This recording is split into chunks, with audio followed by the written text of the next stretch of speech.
नमस्कार, मैं हूं आशीष राव। लाइव टीवी समाचार लोकतंत्र की आवाज में आपका स्वागत है। अब रुख करते हैं कुछ अहम खबरों की तरफ। छात्रावास अधीक्षक ने झूठे आरोप लगाने वालों पर की कार्रवाई की मांग।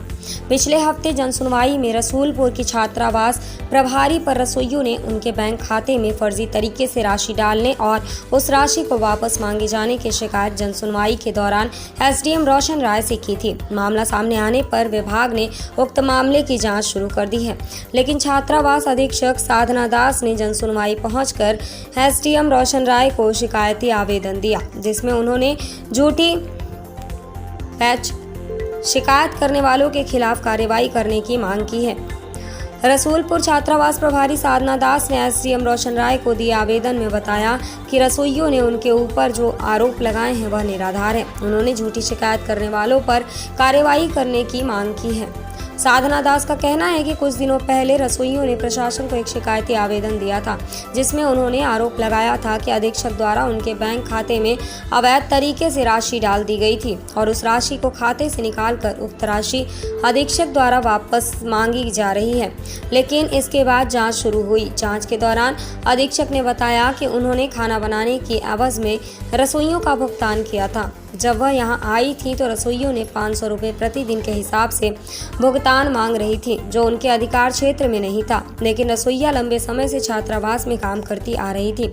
उन्होंने कहा कि इससे कम में कोई रसोइया मिलता है तो उनसे काम करा लें, लेकिन उनका भुगतान हमारे बैंक के अकाउंट में ही होगा और वह निकाल कर ही देंगी। वहीं अधीक्षक ने इस प्रस्ताव को उनके छात्रावास समिति और अधिकारियों तक पहुंचाया और उनका प्रस्ताव मान लिया गया।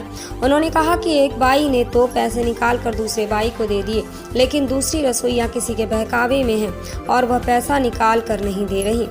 छात्रावास प्रभारी साधना दास ने बताया कि मेरे ऊपर जो आरोप लगाए गए हैं वह गलत हैं।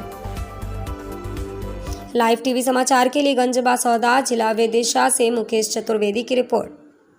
उसके मंसूबे मुझे ज्ञात नहीं है, लेकिन जो भी कोई कारण है वो लगातार मेरे पीछे पड़ा है और तरह तरह के षड्यंत्र मेरे खिलाफ करता जा रहा है, जिसका आज मैंने आवेदन प्रस्तुत किया।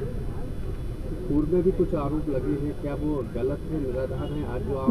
बिल्कुल पूरी तरह से निराधार हैं। मेरे विभागीय जो भी जांच समितियां मेरे छात्रावास पहुंची हैं, उनको मैंने हर एक शिकायत का पूरा प्रूफ दिया है और मेरे द्वारा दी गई जो भी सफाई है, जो भी सबूत, जो भी साक्ष्य मैंने दिए हैं, उससे जांच समिति जो एसडीएम महोदय के यहाँ से भी पहुँची हैं, जो अनुविभागीय अधिकारी के यहाँ से भी पहुँची हैं, डीओ साहब के यहाँ से भी पहुँची हैं, सब में मैं निर्दोष पाई गई हूँ।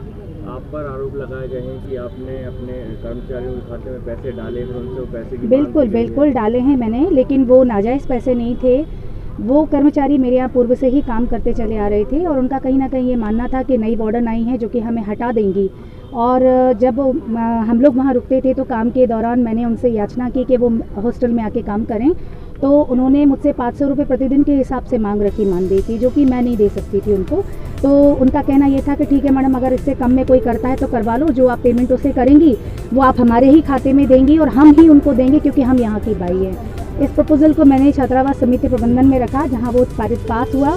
पास होने के बाद फिर वो पैसा है उनके खाते में दिया गया, जिसमें उनकी स्वीकृति थी कि हाँ ये खाते में हमारे दिया जाए और हम जो भी हमारे बदले में जो काम करेंगे हम उनको प्रदान करेंगे। एक बाई ने तो दे दिए हैं, दूसरी पता नहीं किसके बहकावे में है, जो कि वो इस तरह की।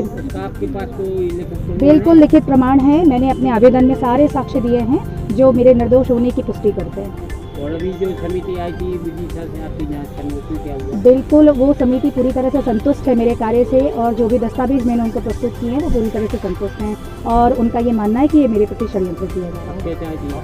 अब मैं ये चाहती हूँ कि इस षड्यंत्रकारी विशाल अहिरवार, चुन्नीलाल अहिरवार जो उसका एक्चुअल नाम है, विशाल पेंटर के नाम से फेमस है, प्लस ये दोनों बाइयाँ जो इस तरह के षड्यंत्र करके किसी के भी भविष्य के साथ खिलवाड़ कर रही हैं, अगर इनके लिए कोई उचित चेतावनी है तो वो दी जाए, सजा है तो वो दी जाए, ताकि कभी भी इस तरह से किसी निर्दोष को परेशान न किया जाए।